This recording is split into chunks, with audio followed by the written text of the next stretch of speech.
Varna is not something that you inherit by birth. If Varna is something fit to be talked of in the Upanishads, then surely Varna cannot relate to the body. It is body identification that the Upanishads scoff at. Then how can they patronize body-based Varna? But that's exactly what the ego does. It turns Varna into something that relates to your body, something that you inherit from your bodily parents.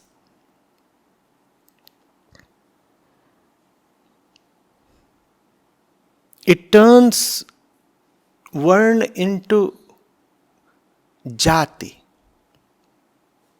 And Varna and jati are very different. The difference has to be understood.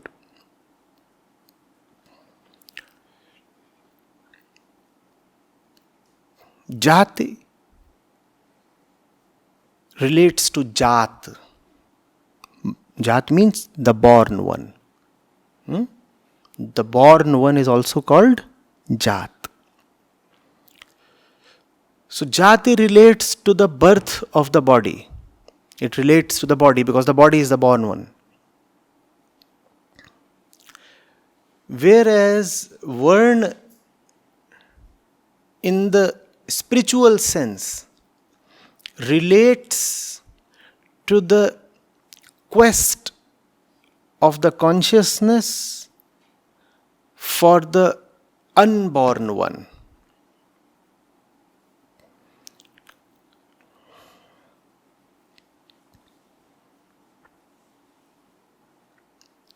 Varna was meant to signify how far you have succeeded in elevating your consciousness. Because that is the whole point of life. That's the entire purpose. You have been given this life. Oh, forget that kind of usage of words. If you have this life, then the best, rather the only use, is elevation of consciousness. Because it is consciousness that suffers. Because it is consciousness that must have a purpose. Because it is consciousness that is embroiled in all kinds of purposes. Therefore, the real purpose has to be the sublimation of consciousness itself. And that's what Varna was used or supposed to be used to indicate. But what did the ego do with it? The ego said, why engage in the elevation of the self? Simply turn the Varna system into a hereditary thing that will relieve us of any obligation to elevate the consciousness. I'll simply say I am born a Brahmin. I am already there. I do not need to work on myself. I am already a Brahmin, you see. Or I would say I am not a Brahmin.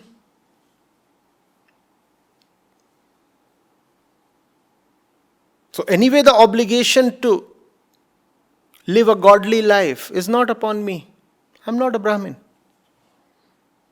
I belong to one of the other castes with a different set of roles and responsibilities. I'll be a trader, a serviceman, a potter.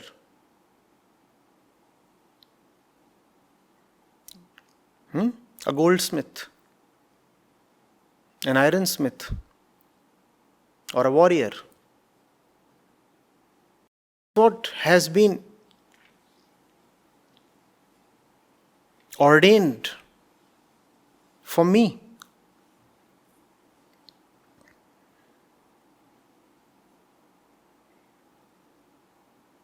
Now, all can have fun. The one who is already a Brahmin need not be serious about his upliftment because he is already a Brahmin. The one who is a potter or a cobbler or a warrior need not think about elevation of the self because, you see, I am just a poor cobbler. What do I have to do with Atma Paramatma? Or I am a warrior. I deal in blows.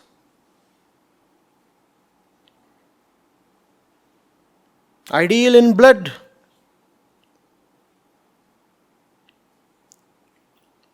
What is this consciousness thing? What are you talking of?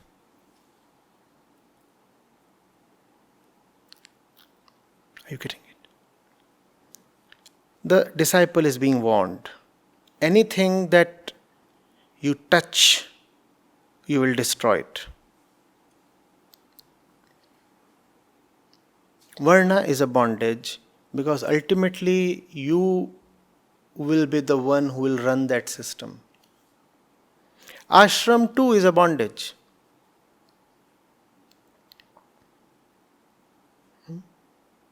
How is the ashram system a bondage? The ashram system, it has to be remembered, is ultimately for your sake. You are not for the sake of the ashram system. No system is an end in itself. Only man, his consciousness, his welfare is an end. This is the first principle. This is the first evident reality. Because we are talking for our sake. We are not just talking. Even in the Upanishad, there is a very clear purpose. Freedom from suffering. Therefore, whatever man constructs or thinks of or writes or says or conceptualizes is not just random. It has to have a purpose. And what is the purpose? Upliftment of man's consciousness. It doesn't matter what you are doing.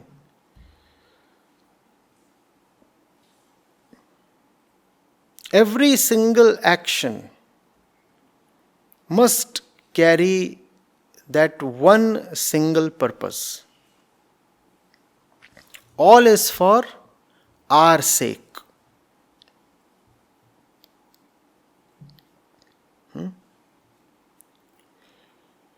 So there is this guideline that is provided. And the guideline says, first 25 years you must wholeheartedly engage in studies. And then you can live a family life for the next 25 years. And then you must disengage from family affairs for the next 25 years and meditate and contemplate while living in the house. And once you have reached 75, you must quit the house altogether and proceed towards the jungle. And that is where you must live a solitary life of meditation, tapashcharya, and blissfully, slowly give up the body.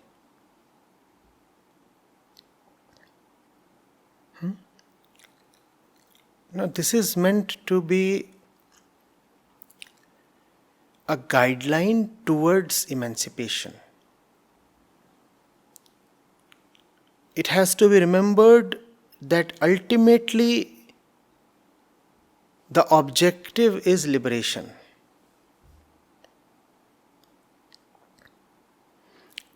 For that objective, in the service of that objective, a particular system has been envisaged.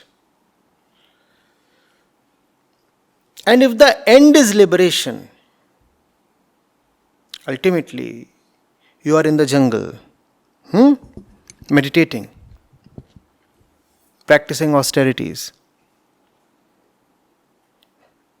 The idea is liberation. If the end is liberation, then everything that you do in life must be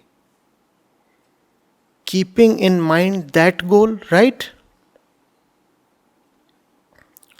So that should dictate what kind of studies you will undertake in your first 25 years, right?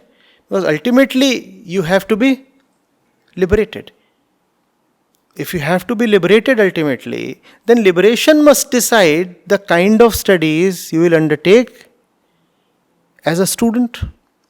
If you have to be ultimately liberated, liberation should decide what kind of man or woman you would marry, what kind of family you would raise, what kind of relations would you keep, right?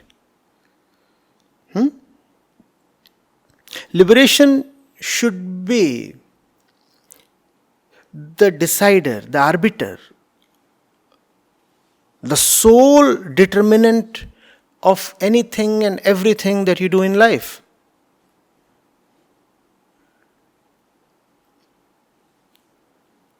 Right? But the ego finds it convenient to forget this.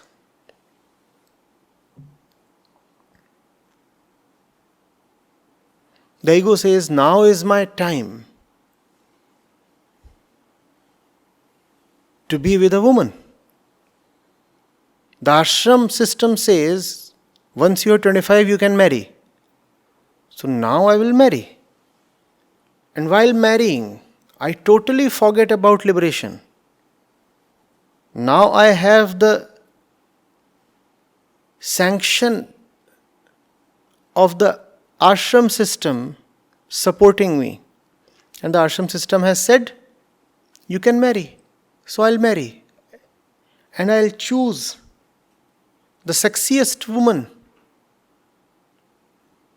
I can find and lay my hands on, irrespective of whether she will aid my spiritual journey or not. In fact, the spiritual objective is the last thing on your mind when you are looking for someone to cohabit with.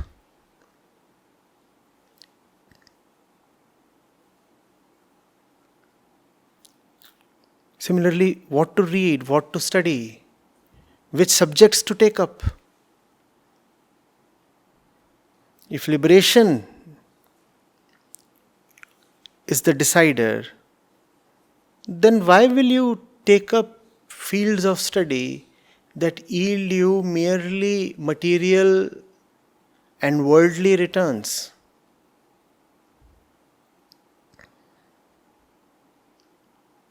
But when we are studying, we say, you see, this is my age to study. The scriptures have instructed that way. Because the scriptures want me to be a student, therefore I am a student. But the scriptures are not about telling you the age till which you must continue to be a student. The one and only objective of the scriptures is liberation. Did you ask the scriptures whether you should enroll for the worthless course that currently interests you so much? Did you consult the scriptures? One particular industry is booming for some random reason.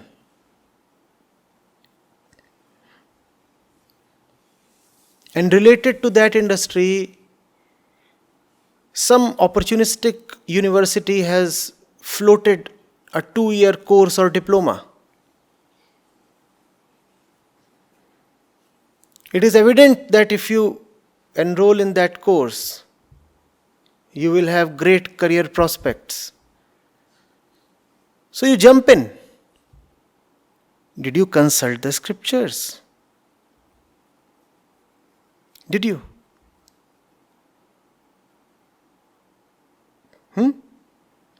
Masters in Meat Processing, MMP, a freshly launched course.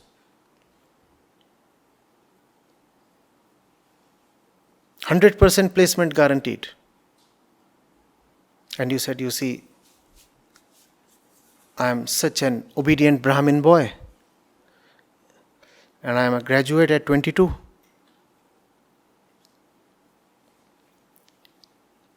The scriptures tell me to continue studying till 25. And here is this great course. Not that I am keenly interested, but the scriptures have instructed me. They are saying till 25.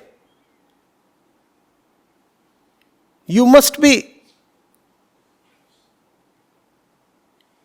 a student. That's your ashram. So I am enrolling in the MMP course, Masters in Meat Processing. The ego is just using the scriptures to further its own greed. And then you enroll from the MMP program with a fat pay package, literally fat. All the fat that comes from the dead animals. And then the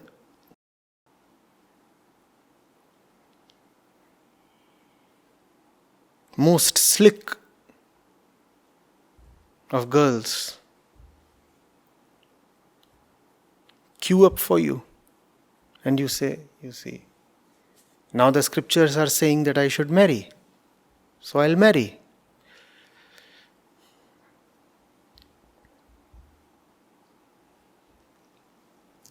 And who's my choice to marry? Miss Rajsi. No, wait. There is somebody even more seductive than her. Miss Tamsi. And in a toss-up between Rajsi and Tamsi, Tamsi wins.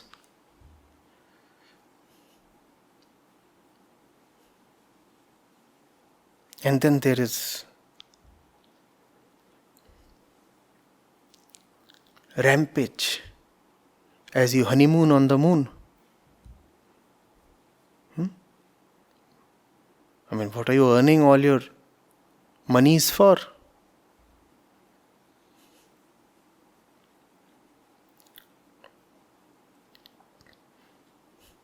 Honey by your side, moon under your feet.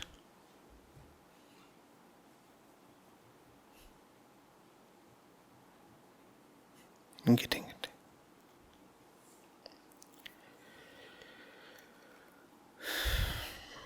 So the sage is warning the student. Son, nothing is absolute. If there must be something non-negotiable, even absolute for the ego, it is the ego's own liberation. Besides that, Nothing is sacrosanct. All else is dispensable.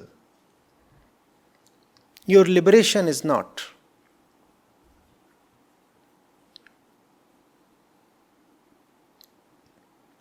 All rules can be broken. All vows can be broken.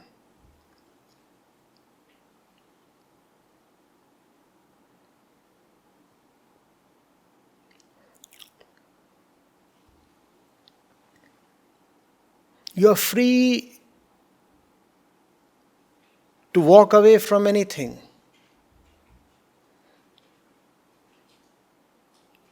If liberation is at stake,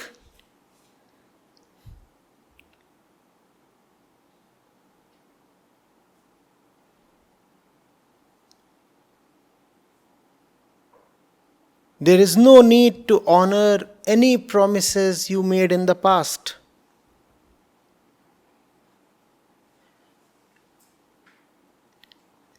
No promise, no obligation, no agreement, no responsibility is bigger than liberation.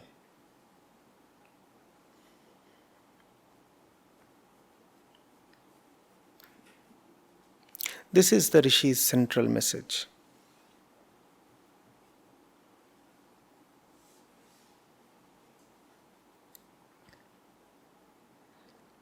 Getting it? Similarly, dharma karma.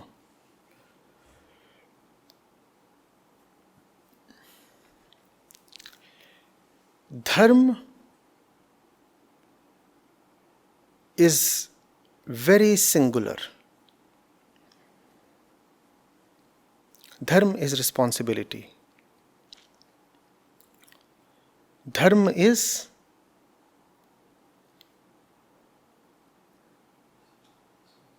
liberation. But in the name of dharma, it becomes facile to practice all kinds of rituals.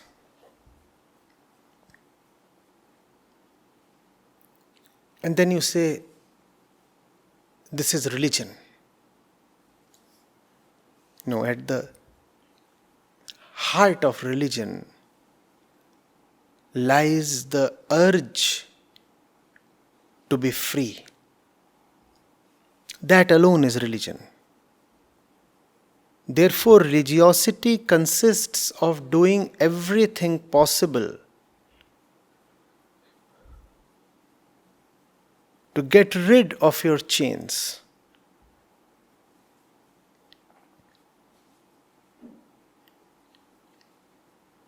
That alone is dharma karma.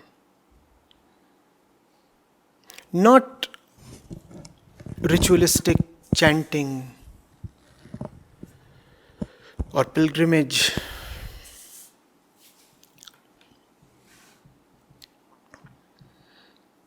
or donations.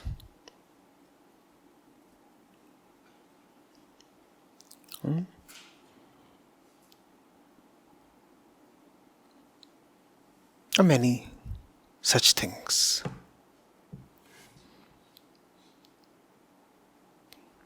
A certain festival is here, let's offer animal sacrifice. How will this lead to your liberation? How will this help you get rid of your ego?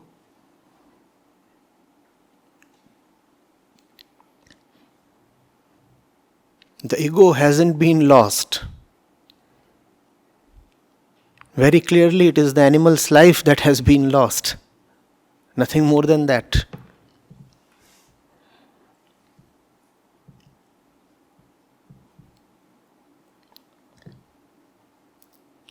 And these things happen in the name of dharma karma. Therefore, the sage is saying, dharma karma is bondage. It is bondage because the ego finds it facile to forget the real objective in the maze of externalities and frivolities. Do this, do that, and forget what all this is really for. Keep yourself busy in the doing, in the deed, so that you may conveniently forget the state and the need of the doer. Remain externally busy so that you are exempted from looking into the internal abyss.